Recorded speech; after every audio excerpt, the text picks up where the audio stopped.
Welcome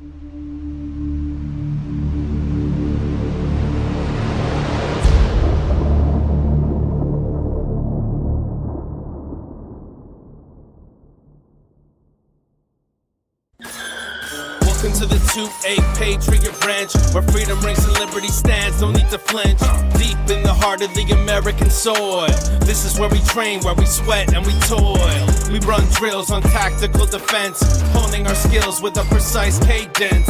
Rifle marksmanship to hand combat, leave no stone unturned, that's a fact.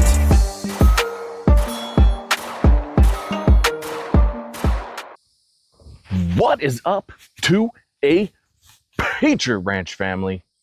We are back up at the ranch today with another review just for you. You guys know I'm a huge Canik fan, so we're going to bring you another Canik review today, the Canik METE MC9. Stay tuned. I've actually had this gun for quite some time now. I would say probably about a year. Let's clear this thing out just so y'all know.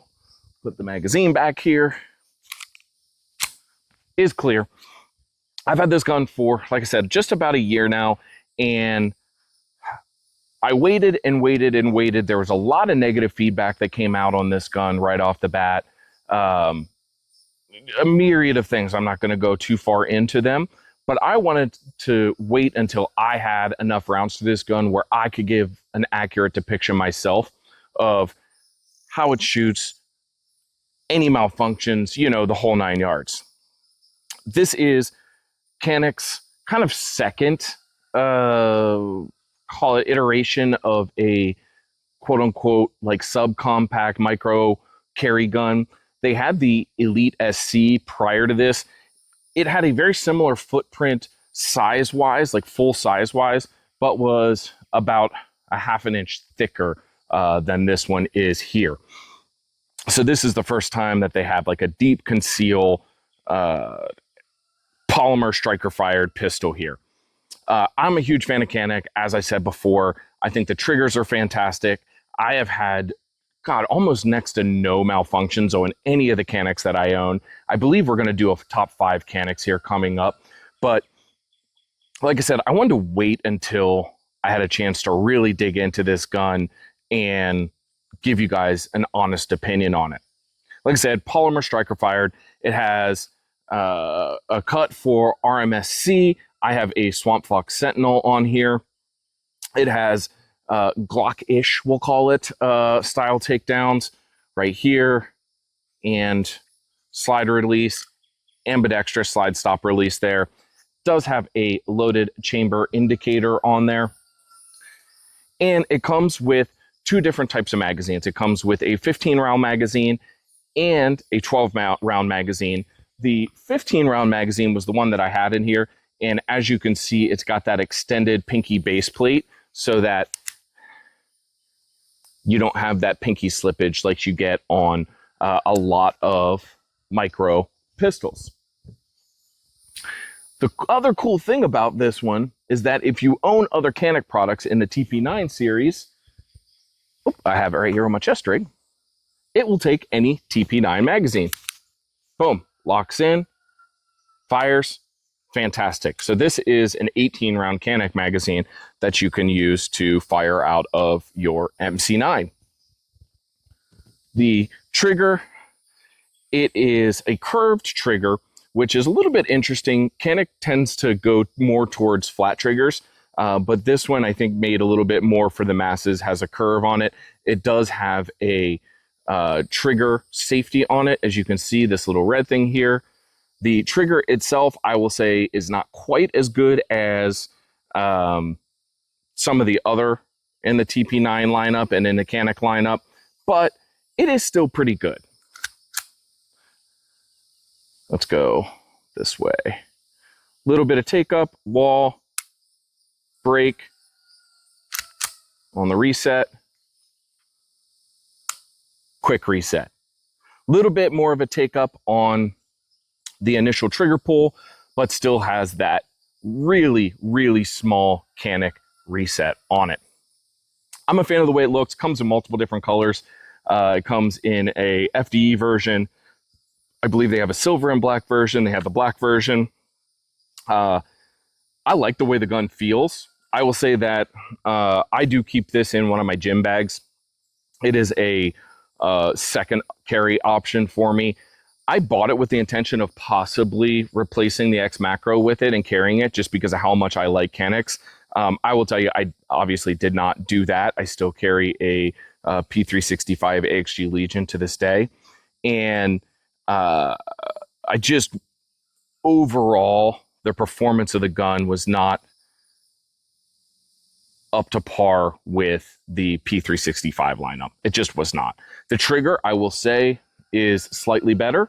A little bit more pop on it. It is a little bit of a smaller gun. I do have a 365 here. Let's just put them up right next to each other. So as you can see here, this gun is a little bit smaller. They are about the same width, but this gun feels much better in the hand. Let's go take it out to the range and see if she fires. And then once we're done at the range, I'll talk about any of the issues that I had with it along the way, and if I think it's a good buy for you or not. What's up, 2A Patriot Ranch family?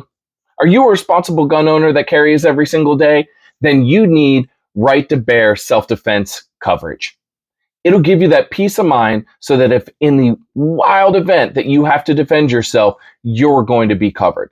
They're comprehensive rates and just like super affordable, super affordable, and top-notch customer service are there to give you that peace of mind in case you need to protect yourself. And they don't just cover, that firearm you're carrying with you. It's any act of self-defense. So head on over to protectwithbear.com, use the code 2APR for a special discount from me to you, and get yourself protected today. All right, let's fire some rounds through this thing and see if we can put some lead on steel.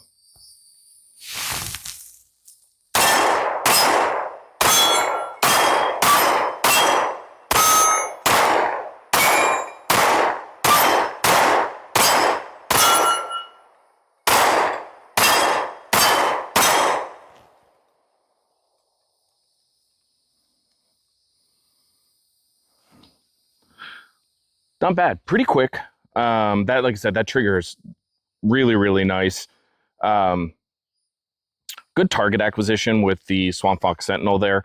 I kind of gone away from using the Sentinel for the most part, but it did function really well on here. As you could see there with that one, I was using the TP9 18 round magazine there. Had no failures to feed, no issues there at all. Ran like a champ through there, and we easily put some rounds on steel through this thing. Pretty reliable. Let's shoot it a little bit more, and then we'll come back to you guys with some final thoughts and a rundown.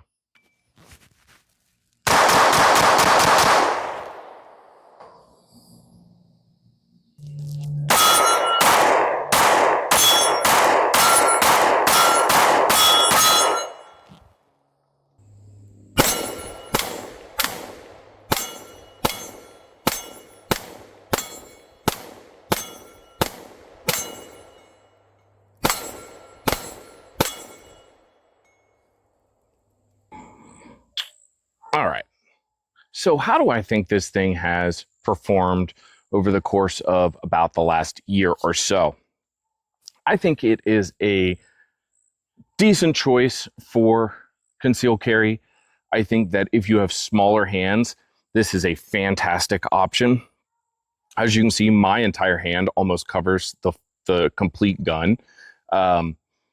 Even if you have a little bit larger hands, the extended magazine with a little pinky rail on it works really nice. You don't get any slippage at all on it. I will say the trigger reset is a Canik trigger reset. It's fantastic. Don't really like the take up on it. I would say when it comes to putting out a bunch of rounds at one time, I still prefer the X Macro off of it. I think the trigger just overall feels better, even though the reset's a little bit better on this. I can tell you with 100% surety, I have not had any malfunctions with this gun. Now, that's not to say that other people have not. I've seen a ton of videos. I've even seen people have malfunctions while filming videos. However, with this gun here, at, I would say, probably in the range of maybe 1,500 rounds right now. It's been a year, so yeah, probably something like that. I have had zero malfunctions, and that's multiple different types of ammo as well. Different shooting conditions. It's hot and muggy today. Shot just fine. I shot it in the wintertime when it was cool and dry. I have experienced zero malfunctions. I have cleaned this gun one time about right in the middle, probably after about 600-ish rounds or so. There was a good bit of buildup inside of it. I just did that to be a good gun taker and clean it up.